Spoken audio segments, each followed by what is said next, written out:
Now careful, sir. Yeah. Careful, careful. Let's see. Suppose my brain is conditioned, being programmed as a Hindu, and I function, act, my whole life is conditioned by the idea that I'm a Hindu. Mind obviously has no relationship with that condition. Now, when you're using the word mind, it means it's not my mind, or Oh, mind. you're It's not discussing mind universally or generally. Yeah. It's not my brain either. No, but there's a particular brain, this brain or that brain, and now, but will you say there's a particular mind? No.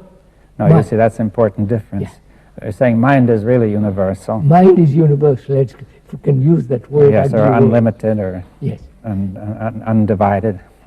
It not polluted by thought. But see, I think for most people, at least there will be a difficulty saying, how do we know anything about this mind? I only know my mind is the first feeling, right? You cannot call it your mind. It's you only have your brain, which is conditioned.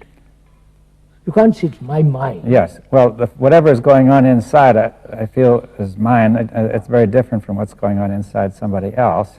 No, I question whether it's... At least that seems different at Yes, first sight. I question whether it is different.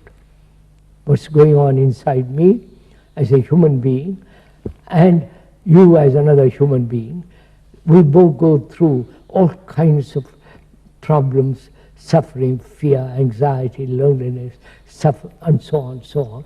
Yeah. We have our dogmas, beliefs, superstitions, and everybody has these. Well, we'll say it's all very similar, but still it seems each one of us is isolated from the other. By thought. Thought is created that I am different from you. Yes. Because my body is different from you. My face is different from you. So we carry that same, we extend that same thing into the psychological area. Yes, we've discussed that. But now, if we say, all right, that division is an illusion, perhaps, now then... no, not perhaps. No, let's say it is. It's an illusion, all right, now, although it is not obvious when a person first looks at it. Of course. Now then, and we say mind, not only, in reality, even brain is not divided, because we're saying that we're all not only basically similar, but really connected, right? And then we say beyond all that is mind, which has no division at all. It is unconditioned. Yes, which would almost seem to imply then that insofar as a person feels he is a separate being, he has very little contact with mind, right? Absolutely, quite right. That's you what say has no mind. That's why it's very important to understand. Not the mind, but my conditioning. Mm-hmm. Then whether that my conditioning, human conditioning, can ever be dissolved.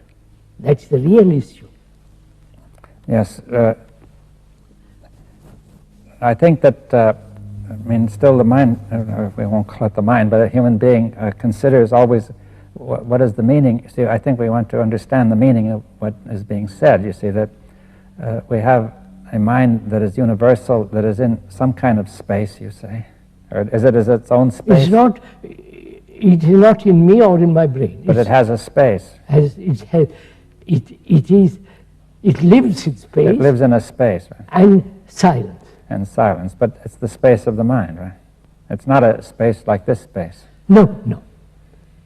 And that's why we said space is not invented by thought. Yes. Now, is it possible then to perceive this space when the mind is silent? Or to be in contact with it? Not perceive. When the brain is. Let's see. You're asking a question whether the mind can be perceived by the brain. Or at least somehow be aware, an awareness or a sense. Yes. And we are saying yes, through meditation.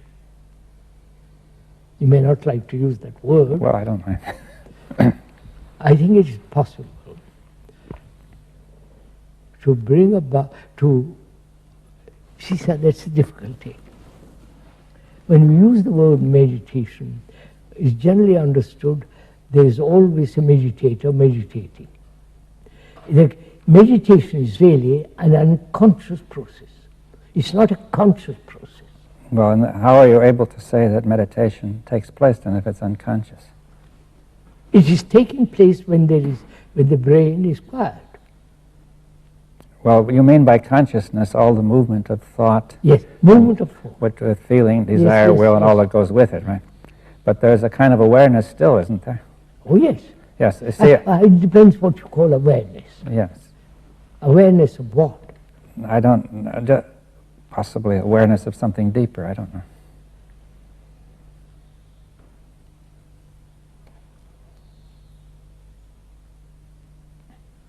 See, again, when we use the word deeper, it's a measurement. And I would use. Well, let's not use that, but let's say that some kind of, the brain is not, see, there's a kind of unconsciousness which you're simply not aware of at all. A person may be unconscious of some of his, his problems, his conflicts. Let's go at it a little bit more. If I do something consciously, it's the activity of thought. Yes. Right? Yes, it's thought reflecting on itself. It's the activity of thought. Now, if I consciously meditate, practice, do all this kind of what I call nonsense, then you are making the brain conform to another series of patterns. Yes, it's more becoming. It's more of becoming. That's right. Yes, you're trying to become better. There is no illumination by becoming. You can't be illumined, if I can use that word, by saying I'm going to be a chief. Yes, but now it seems very difficult to communicate suppose something which is not conscious. You see that. That's the difficulty. But it's not just being knocked out, or a person is unconscious if he's knocked out too. But you don't mean that. No. Or under anesthetic, or.